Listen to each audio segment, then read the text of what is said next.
because we are so devolved and because everybody sits in different departments within the organization, that they all have different line management structures. What has been a real challenge is trying to ensure that those line managers are giving the marketing communication staff time to engage with the community. So they're actually giving them space in their workload, or they see the value in what we're trying to do, enhance their professional standards, really.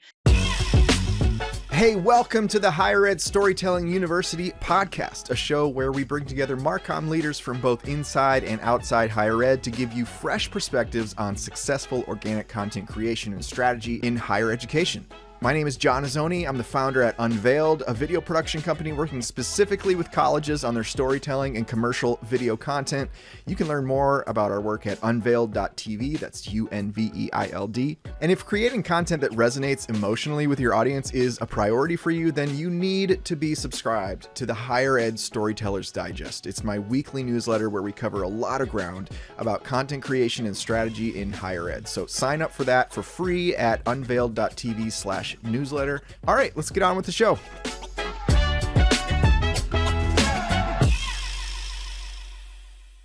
All right, my guest today is Heather MacBain. Heather is the head of marketing at the University of Edinburgh in Edinburgh, Scotland. She manages a network of over 300 MarCom staff across the university in marketing, communications, and stakeholder engagement roles in colleges, schools, and research institutes. Today, we're talking about how they're structured in this way, why they're structured that way, and how Heather works to keep everyone sort of rowing in the same direction when it comes to marketing communications. Lots to talk about there. So Heather, welcome to the show.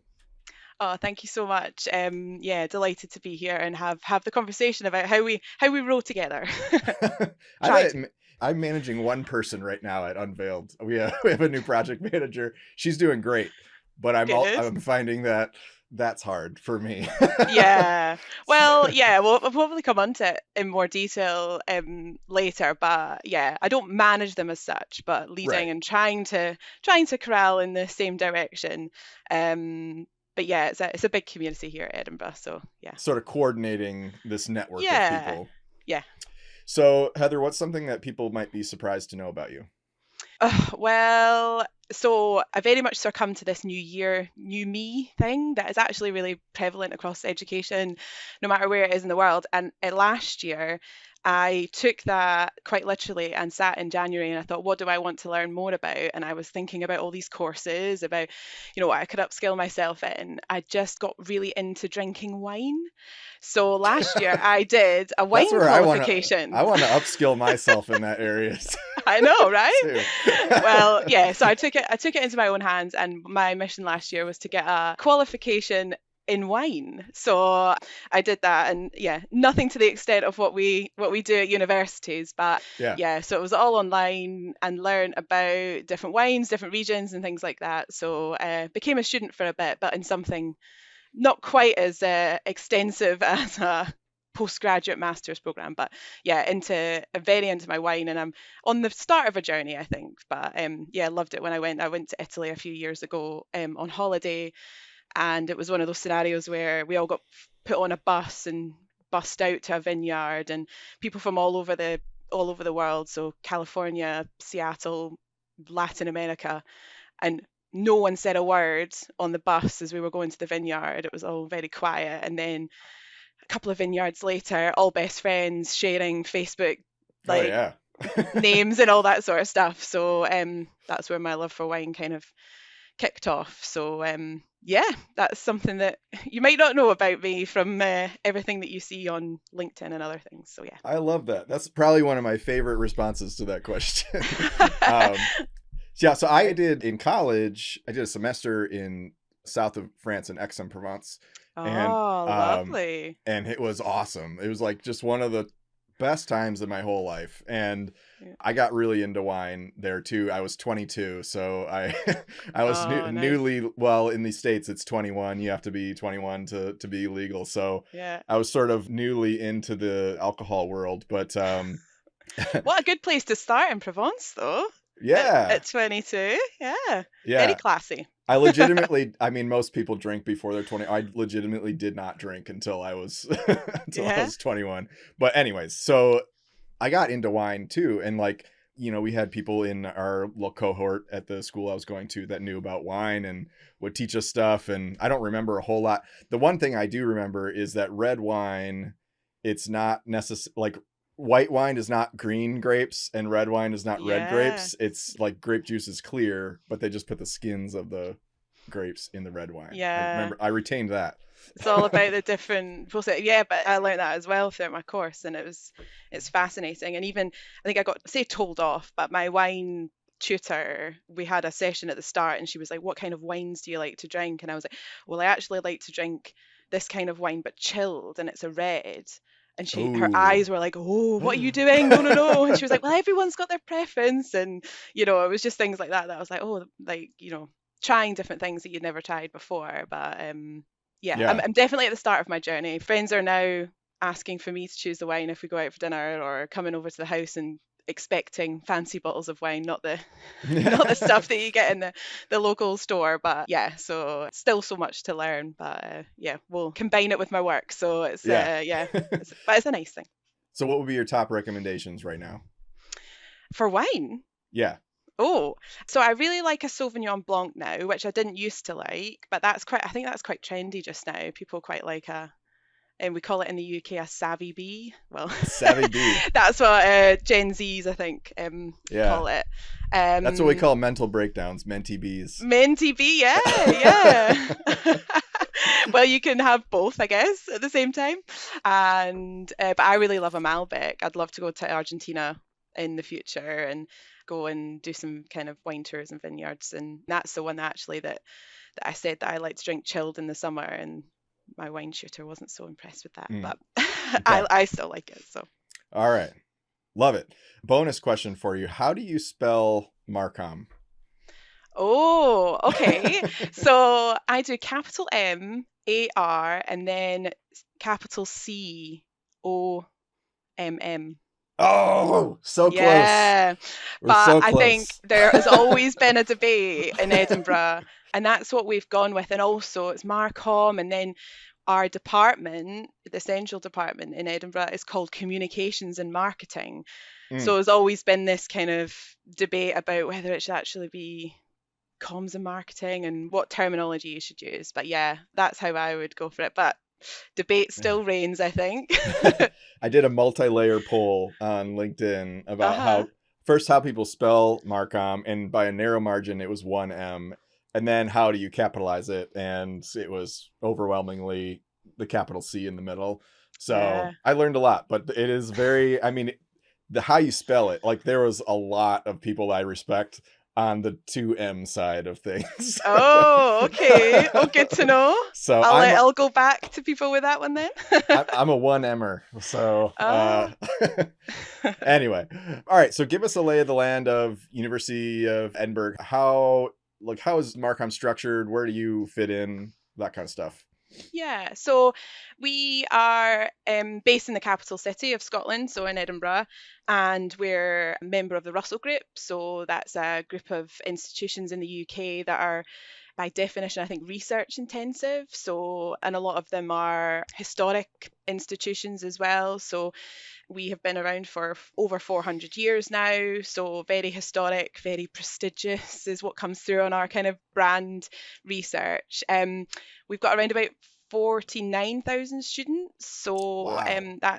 it's pretty big, and that's across undergraduates, postgraduate research, postgraduate taught, short courses. So we've got a really diverse portfolio, around about 14,000 staff as well. So that's on the professional services side, but also in our academic colleges, we call them, or faculties, other kind of commercial aspects of the university as well. So we're pretty big.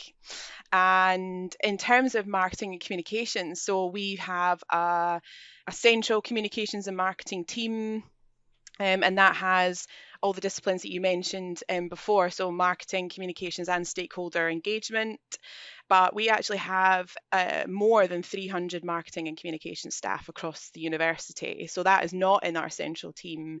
That's a combination of that plus staff that are in our faculties, in our schools, so the subject areas that we teach, research institutes, other kind of central professional services departments like our accommodation, catering, events, research, etc. So I think we've kind of said, and we haven't been challenged on it yet, is that we're one of the largest marketing and communications staff communities in HE, but some other institutions across the world might be able to challenge that. But yeah, we're pretty big, and that climbs up to about 550 to 600 that are in our professional community that I lead. So that's people that are pure marketing communication staff, but also people that are in the student recruitment, admissions, and other kind of related posts that are joined our community to learn from best practice and upskill themselves, because you do a part of communications, for example, as part of their role. So my role sits in the central team, and it's really made up of two halves. So half of my role is to lead student recruitment marketing for the university and anything that's kind of university wide and corporate to recruit students. And then the second half is to lead our community of practice. So those kind of 300 people that are dotted throughout the organisation that are in a marketing and communications role, and bring them together so we can all learn from each other and become more efficient and effective, really. That's great. That's a lot of people. What are some challenges with, keeping that many people sort of in line creatively and messaging wise? Well, I think something that I hadn't really appreciated at the start is, because we are so devolved and because everybody sits in different departments within the organization, that they all have different line management structures. And that's been something that's been quite hard and more challenging to navigate, really, because some people are line managed by a communications and marketing professional, and they've got years of experience and they can act as a coach and a mentor to that staff member. Some don't. So some are line managed by what we call a director of professional services in a school that's also managing HR, finance, operations, and things like that for that particular department or school. Some are line managed by kind of other types of disciplines. So what has been a real challenge is trying to ensure that those line managers are giving the marketing communication staff time to engage with the community. So they're actually giving them space in their workload, or they see the value in what we're trying to do to, enhance their professional standards, really. So I think that certainly has become more apparent over the years since I've been doing this work.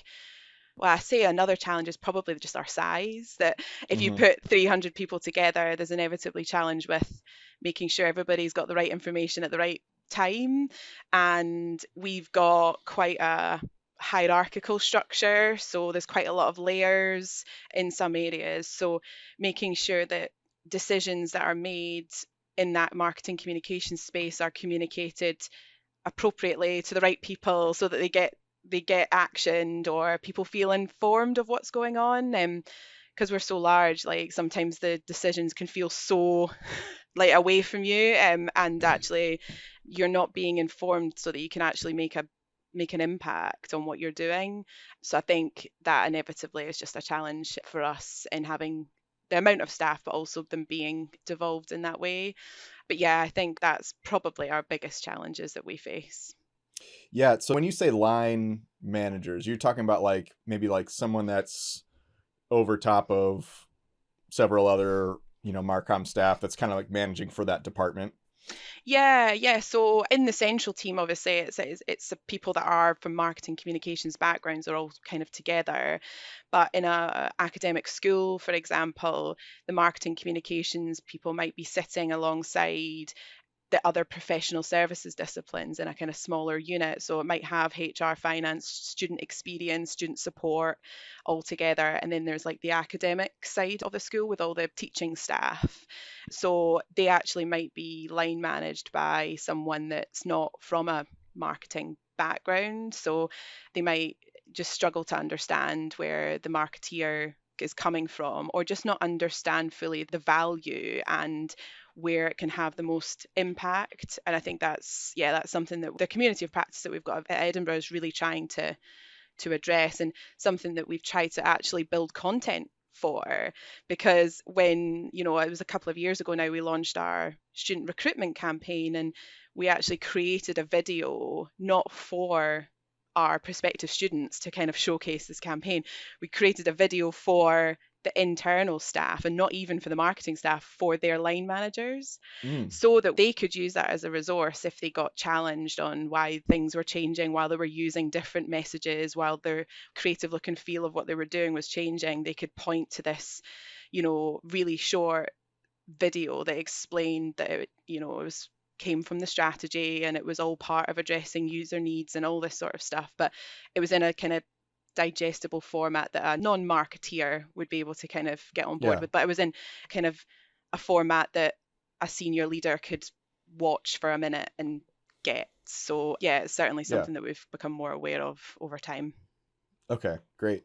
And I like that you said you need to give people time, to engage, with this stuff, because I find that that's really difficult, because, when you get swamped like in the day-to-day stuff to like come up for air and do professional development or something, it's hard to find that time. I personally, I try to reserve Fridays for just doing like fun stuff. Like I'll just play with AI or try to figure out some new part of, Adobe Premiere, like our editing software that we use that I didn't know about before.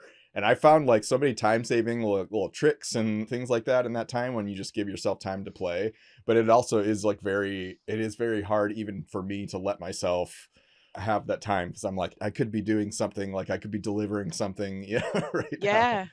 Yeah. And I think, because our community are in different pockets in the university, it's, some line managers naturally will, build that and encourage that a lot more than other line managers. So it's not just about the central team and the couple, the handful of senior leaders that we've got in that department that we have to make sure are encouraging professional development. We've actually got probably about 60 different line managers across the university that are managing marketing communication staff, that we have to convince that it's part of their professional discipline. I mean, marketing is a profession, it has accreditations, it's, it is really professional, and some people get that more than others. So I think it's our job to try and continuously convince the people that need convincing on that. And for some people it's really easy for them to access. We try and give them resources to be able to do that. I mean, personally, I used to do the Fridays, but I'd always get caught out with last minute things. So it would always get deleted out of my diary. But I use my commute on the train into the office for that. So mainly through like podcasts and things like that, and keeping up to date with reports that are coming out from different sources with new data, listening to podcasts is like my thing, is trying to keep professionalizing myself and understanding what's going on. But everybody's slightly different on what they prefer. So your commute is on a train. Do you own a vehicle? I do, yeah. I've got a car, yeah. So we've got 2 cars, so we can do the commute, and we've got a daughter at nursery as well, so we have to do the nursery drop off and things like that as well. Yeah. So okay. Yeah, I went to Chicago recently, and Chicago, Illinois is a very metropolitan city, like kind of very enclosed in public transportation and all this stuff. And I met this guy who was like, I haven't owned a car in my entire life. I don't have a driver's license. This guy's like 60, in his mid 60s. He's like, I don't know how to drive. I just take the train everywhere. I'm like, man, what's that like? Because like I live in Detroit, where we are the capital of the world of motor vehicles. So our entire city was built in automobile infrastructure where you have to drive everywhere. So like it's kind of weird to just have one car, like have it be a one car family. Like we couldn't function, like my wife and I, without 2 cars. We definitely thought about it. I think it was towards the end of the pandemic. We actually bought one of our cars just before we went into lockdown. So it was just sitting on the driveway for months. And then we were like, actually, do we even need this? Like, what's working life or just life in general going to be like on the other side of this? And actually, we could go down to 1 car, but yeah, not realistic. But I would say the same is the case for people living in Edinburgh that will never drive, because one of the things about our city is that it is very cosmopolitan. It is a big major city. It is our capital city, but it is so walkable. So I've Mm. got friends and family that live in the centre of Edinburgh, and they've never got their driver's license because actually the public transport is great. It's free for students and young people, and yeah, the public transport's pretty good. So actually they just never have the need to, which is great for the planet too. Yeah, absolutely. Have you ever had to manage the creation of a video before with an outside vendor? Let me guess how this went for you, and you can tell me if I'm right or wrong. You found a video vendor whose work you liked. They quoted you a bunch of money to make this video, and then you had to do all the grunt work to make this thing happen. You had to make sure that everyone that was going to be in the video was going to be available on the same day. You sent out some date options. Only 2 of the 3 people were available, so you had to send out a whole new set of date options and times to try and get alignment. Then you had to secure locations to film. You had to get permission from certain professors to film in their classroom, and you had to do all this stuff that was just not in your job description when you took on your MarCom role. If even half of those details are true for you, it shouldn't be this way. You're not a video producer. A producer's job is to lead logistically. Unfortunately, a lot of videographers are just going to show up with cameras and expect you to do the rest. And at Unveiled, we hate that for you. So if the idea of working with an outside vendor on a big logistical undertaking like a commercial or a year's worth of ongoing storytelling content sounds like a pain in the butt, reach out to me and let's make it not that way. Head over to unveiled.tv and book a call with me. Unveiled is spelled Unveiled. Okay, back to the show.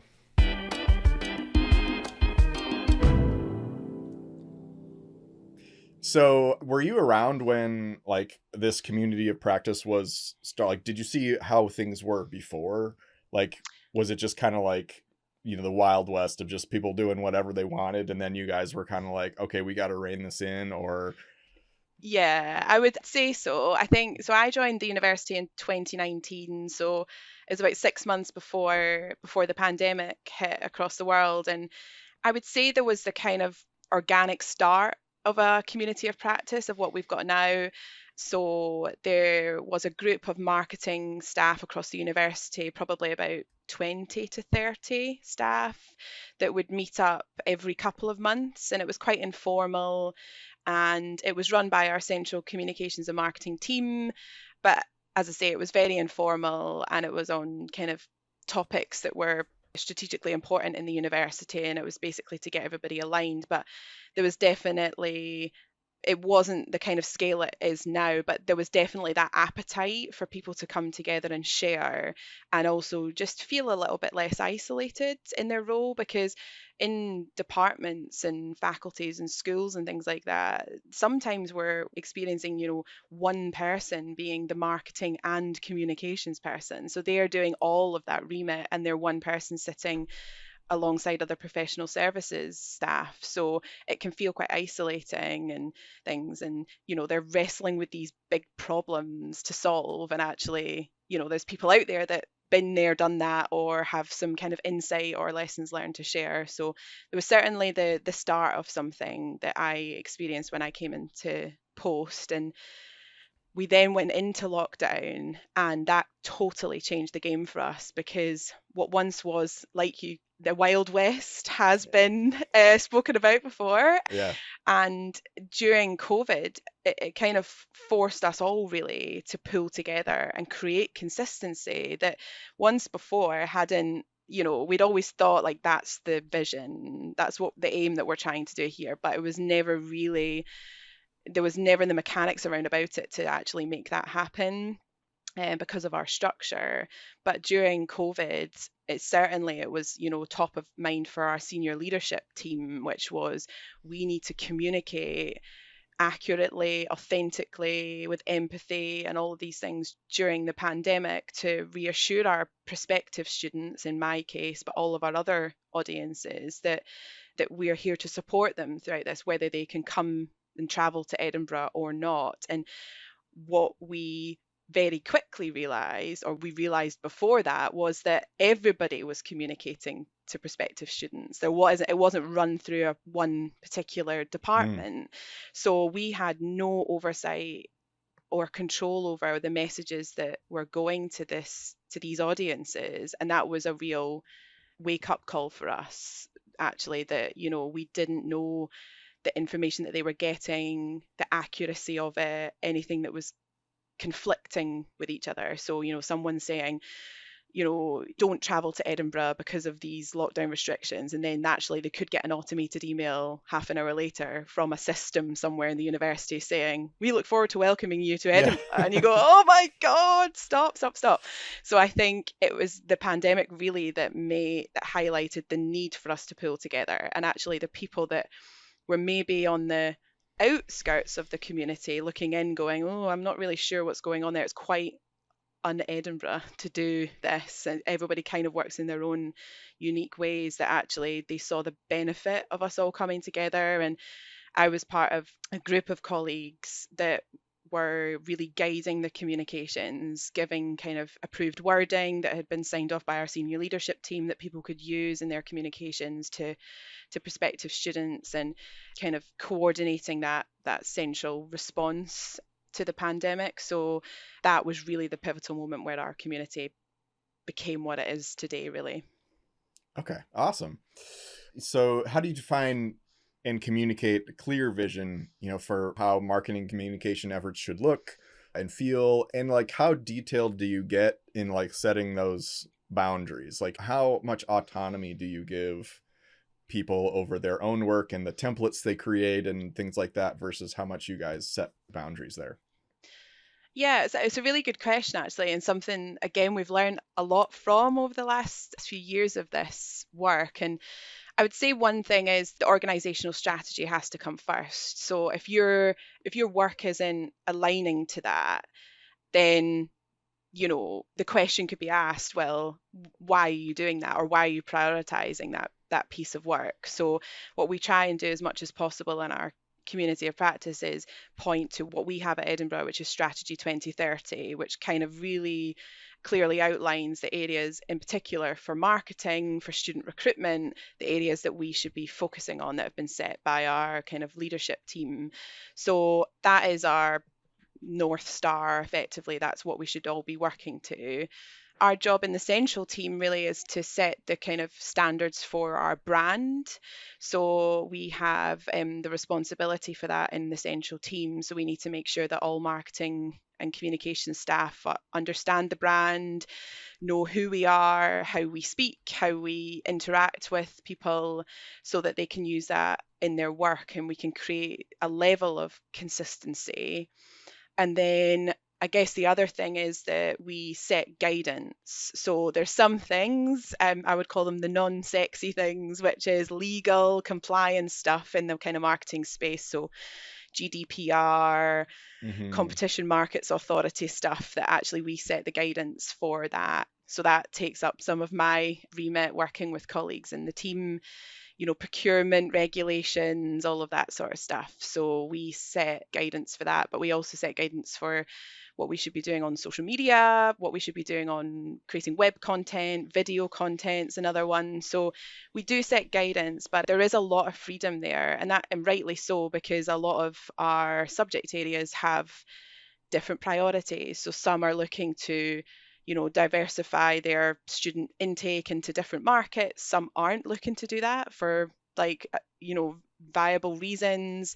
Some are growing their portfolio, some are shrinking it. So there's lots of different needs, there's loads of different cultures that are going on. So there's very much freedom and autonomy in those areas. And one thing that I love about our community is that actually we have talent across the whole university. So it isn't the case that the central communications and marketing team are the experts, which sometimes gets referenced, and I try where possible to correct them, because there are really talented marketing and communications professionals throughout the organization, and by bringing them together in this community we can amplify their voice and get them to guide others. So we've got people that have got years and years of experience in marketing positions. We've got, ex-creative directors from massive marketing agencies in the UK that are sitting working in a school, for example, and it's about how do they use their expertise to share that across our community. So there is a lot of freedom, that they have, and that can be a challenge as well when you're trying to create this consistency. But another thing we've tried to implement as well is co-creation. They're about all the expertise that's dotted throughout the organization, that it's not really for the communications and marketing team to come up with some guidance on generative AI, for example. Actually, there are people out there in the community that have been tackling this. I've been using AI for a couple of years now, people that have used it for graphic design and people that have used it for other things. So it's like, actually, how can we bring a group of people from across the community together to try and tackle this rather than it coming from central, which actually, I've spoke to, people in the sector, and that doesn't tend to go down very well. This kind of central versus local divide. So co-creation is something that we're very much adamant that is part of the community, because everybody's got something that they can bring to the table and advice they can give.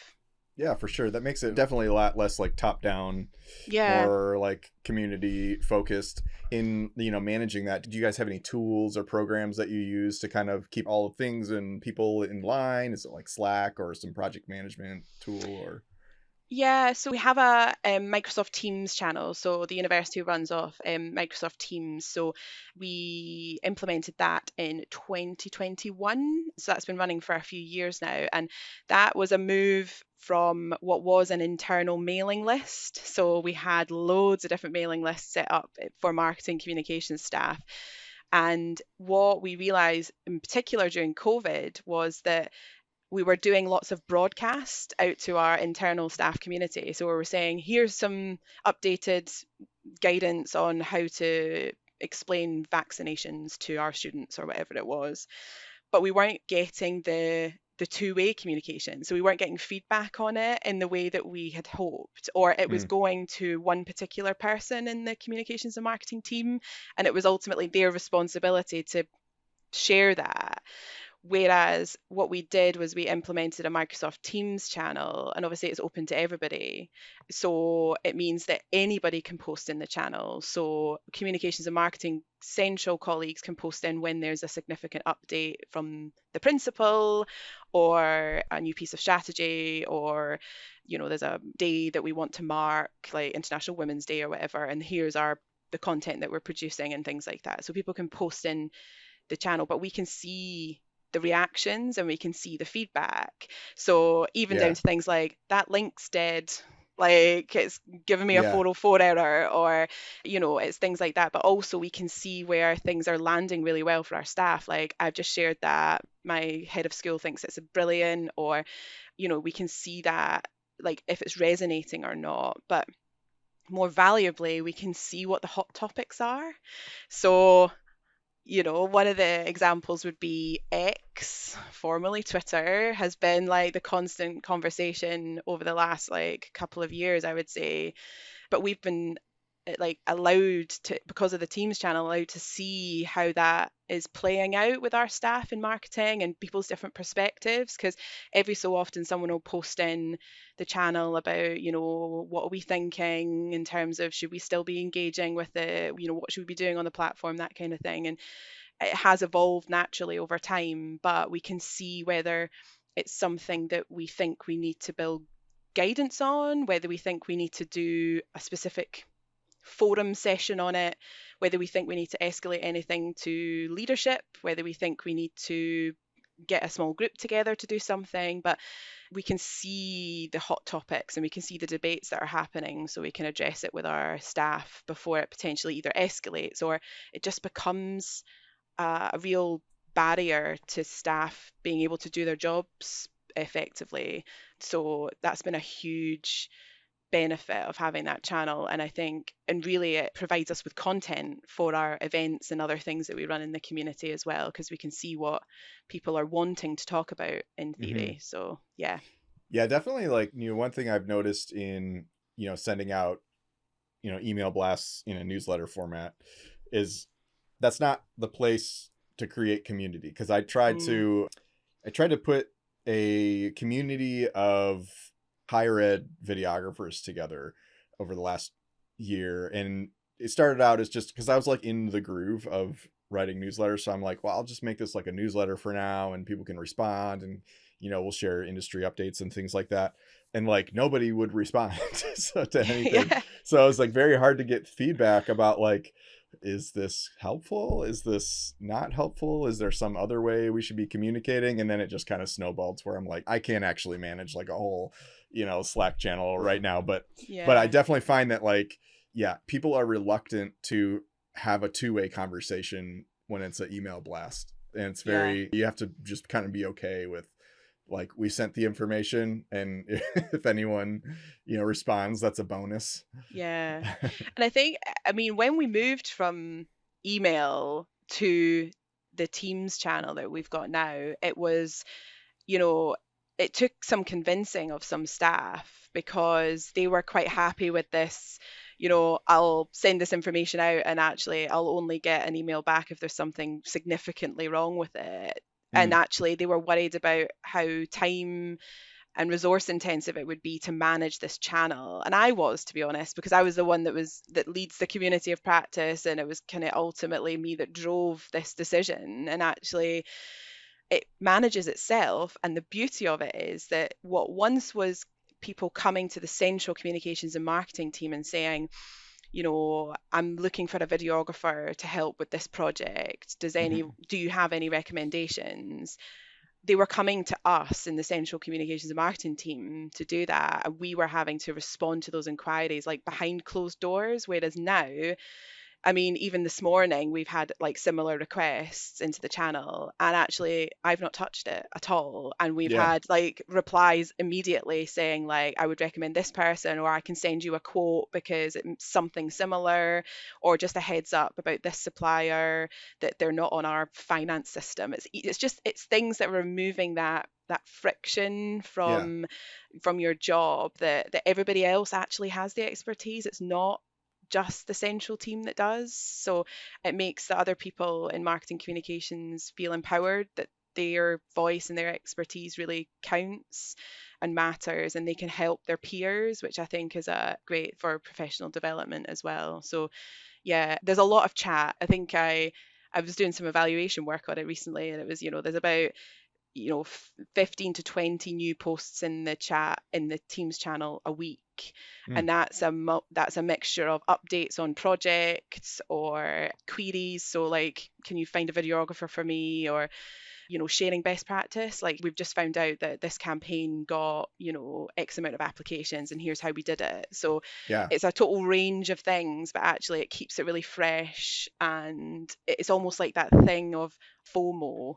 And that's kind of where, after a while, I was really kind of trying to lean into that, which was because some people didn't want to follow the Teams channel because they were like, it's another thing to follow. And I've got email, and I've got Teams, and I've got Slack, and I've got SharePoint, and I've got all of this sort of stuff, which is just the world we live in now as professionals. But over time, it's created this FOMO thing, which is like, actually, I might have something to contribute to help someone out here, or I might miss out on an update.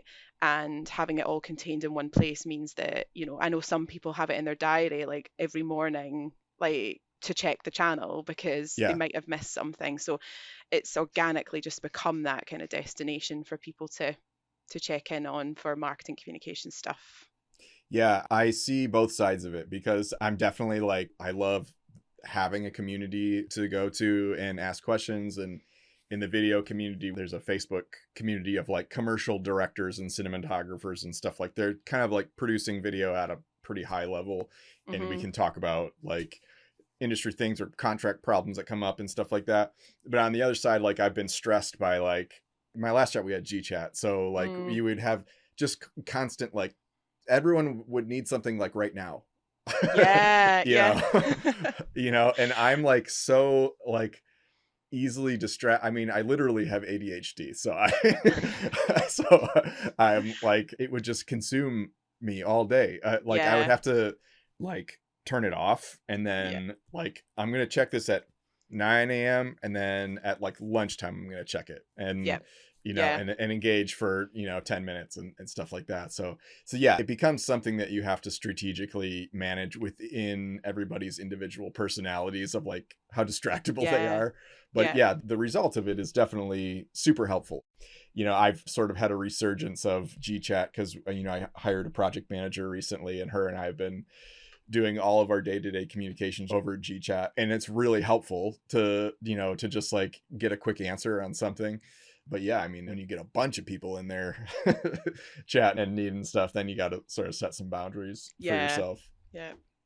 Let's see. Last question for you is talk about, because you put some events on for everybody to kind of come and do professional development. So tell us about those and, what those consist of. How do you determine like what you guys talk about and stuff like Yeah. that? Yeah, so we started off with our what we call our monthly forums. So they really came off the back of the situation that we had pre-COVID, which was in person. It was 20 to 30 people meeting to discuss some topics. So quickly pivoted during the pandemic to make them online. And as you can imagine, the content was very COVID dominated. Oh It yeah. was, what is the institution doing? How are we responding? How are we communicating with our audiences? The And as word you can imagine, unprecedented oh was dropped yeah, hundreds of yeah, thousands of times. of course, copy paste, copy Yeah. paste.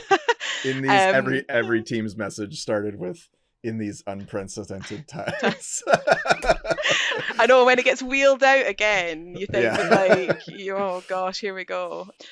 But yes, so we moved to online. And as you can imagine as well, the numbers grew quite considerably because that was the forum where everybody found out really what the hell the university was doing and responding and what we as marketing communications staff should be doing. So everybody kind of left that with their to-do list of what they needed to go and check with their line manager on what they were doing or communicating in their area and things. So that really helped us in terms of growing this community of practice. So we have our monthly forums, we still have them. So they run every month online, and they're a mixture of updates from across the university. So we'll have members of the community, but also leaders from across the university coming to give us presentations on strategic things that are happening across the university. So it might be, stuff to do with our website. It might be stuff to do with a recent one was about our staff survey that we've done across the university about how communications staff can help spread the word and get involved and help promote it. It might be about, our student recruitment efforts from the Director of Student Recruitment and Admissions. There's a range of things, but it's basically making sure that marketing communication staff are informed of what's going on and things that are likely to impact their work. I also give a roundup of the things that have happened in the Teams channel. So if you've missed it, then I give a verbal update of things that are still live that you might want to consider. So it might be promoting things in your school email newsletter. It might be that you need to fill in this survey. It might be that you need to do this kind of compliance thing. It could be anything, but at least as a kind of another touch point where people can get updated on what things that they need to do. But the other side of it is that we get members of the community coming to the monthly forum to share their work. And actually it's about, I've had this big win, I did this campaign, and it drove so much more traffic to the website than we've ever seen before, or the engagements were just amazing and it met our objectives. Or what I'm trying to encourage more in particular this year and trying to make sure that this side of things is shown is that actually, what about the lessons learned? So some people will reluctantly come forward and say, I think I have something to share that might be useful, but it didn't really go very well. And I'm like, well, that's great. And we need to build that environment where people feel comfortable to come forward and say, yeah, I did this thing and I spent a bit of money and I spent a bit of time and it actually didn't go to plan, because you might not know that someone else is just about to do what you've Yeah. just done. So Yep. it might be advertising on a particular channel and it actually didn't work for that market, in India, for example, or I customized my email design and actually it didn't improve my click-through rates at all. So don't do it, or here's some Yeah. caveats that you might want to think about.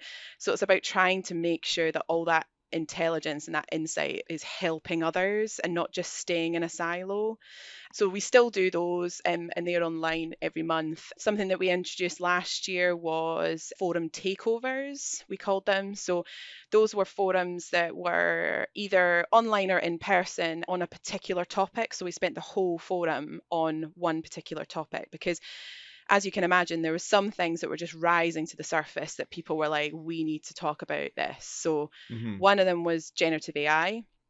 Everybody was kind of chatting about it in the Teams channel. It was coming up in so many meetings and all these sorts of things. And everybody was kind of dabbling in it, or on the side of, actually, this is going to ruin the world and I'm not touching it. And I was like, well, that's not right. Well, we need to have a conversation about this. So we did a in-person forum last April, and we brought together an external speaker from the Chartered Institute of Public Relations who does a lot of sector engagement on AI just now. We brought together some of our academics as well, because we were like, we have people within the university that are been working in this space for years. Like, I think we've been working in generative AI or AI more generally for 40 years now. So we have people within our buildings who've got perspective that they can bring to the table. So we put on that event, and it really helped everybody get on the same page as to what it is for a start, the kind of technology behind it, the morals and the ethics behind it, so that when they're using ChatGPT or other kind of platforms, that they're just more mindful of what they're actually doing. And it started a wave of other work. So we've got a working group from the community members that are now looking at AI and producing some guidance for our staff community on it. So it's co-created with everybody. We've also done takeovers on procurement, because that was becoming a hot topic of like, what suppliers can I use? What threshold? Like, how much do I need to spend to go with this supplier, and all these sorts of things. So we did a joint one with procurement, because it was just becoming one of those things that it was constantly going in the Teams channel about, and it just bugs people. It makes your day just, ruins your day if you get your wrist slapped by procurement. So like, let's try and remove that, right? That's one of the unsexy topics, I think. Isn't it? But it was like a 1 hour session with procurement with a Q&A at the end, and it was all these like niggly questions that you're just like, can I just use a freelancer? And they're like, well, technically, and you're like, actually, let's just get it out there and say, you can. And avoid this like, I'm gonna sign up to work with this supplier and I'm gonna like, hopefully they'll not catch me out, like, let's just make this all transparent. We also have done ones on social media, so we have those regularly now. So it's a forum session on social media specifically, all about the latest changes in the channels, reporting, best practice, content, and all that sort of thing. And the other thing that we do now, and we have done for the last few years now, is do a conference. So these monthly takeovers are 1.5 hours every month, and they're recorded and they're online. This is an opportunity once a year where we get together the whole community. So we do that in November every year, and we just had our 3rd year. So this is going to be our 4th year later this year. And we bring everybody together in person, and it's on a particular topic as well. So it kind of follows that similar takeover format style. So we've had conferences on sustainability. So that really started a wave of work within the university on marketing and communications guidance on sustainability, because what we do is really carbon intensive, and there's a lot of things we need to do to change our behavior to make ourselves more sustainable. Last year's conference was on brand. So there was stuff that we were receiving from the community that made us realize that, we need to get back to basics with what brand actually is. And it's not just a marketing thing. It's the fundamentals to all of our roles here. And actually, we all just use it in different ways. So our communications team that are liaising with the press and journalists and things like that will use it in a very different way than, people on our social media, like doing our social media, will do, but it's still the fundamental is the brand. So this topic for this year is still to be confirmed, but we pick a topic that's a kind of hot topic for people and aligns with the strategy, and it brings together external speakers. So we use people from the sector, from the chartered institutes that we work with, to give that external perspective, because often in HE we can get quite sucked into the industry and our competitors that always come up in these insights and reports, and the people that we're competing against for students. But actually, we need to take time to look out of HE from time to time. We also bring in internal speakers like senior leadership and things like that to give perspective and updates on bigger things within the university that we need to be aware of.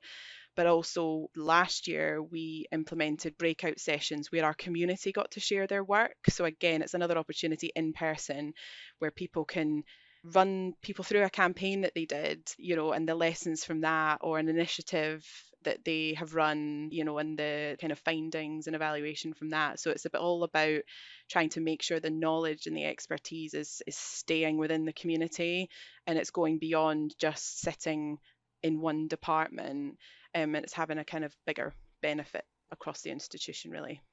Yeah, love it. That sounds really valuable to have all that speakers and times to get together and stuff. Yeah. Super great having you. Where can people connect with you at? I would say LinkedIn. I think that's how we connected. So yeah, LinkedIn, probably the best place. I'm doing a couple of events in the UK over the next few months. So, but yeah, I'll be posting about them on LinkedIn. So yeah, that's probably the best place to reach out. All right. Well, definitely reach out to Heather, folks that are listening, if you have questions about this community of practice that she manages. But Heather, thanks for coming on the show. This was super great having you. It was a fun conversation. Yeah, thank you so much. Hey, thanks so much for listening. 3 things I want to invite you to before you go. Number 1, if you want to know what's working right now in higher ed video, like what videos are getting tons of views, likes, comments, all that, you can get ungated access to our report, aptly named What's Working in Higher Ed Video, a comprehensive guide for higher ed MarCom leaders and content creators. So check it out at unveiled.tv/higher ed video, and you might want to bookmark it because it's designed to be a resource for you that you can keep referring back to for inspiration. Number 2, reminder to sign up for my free newsletter all about content creation and strategy at unveiled.tv/newsletter. And number 3, follow me on LinkedIn. If you're searching for me, my name is John Azoni. It's spelled JOHNAZONI.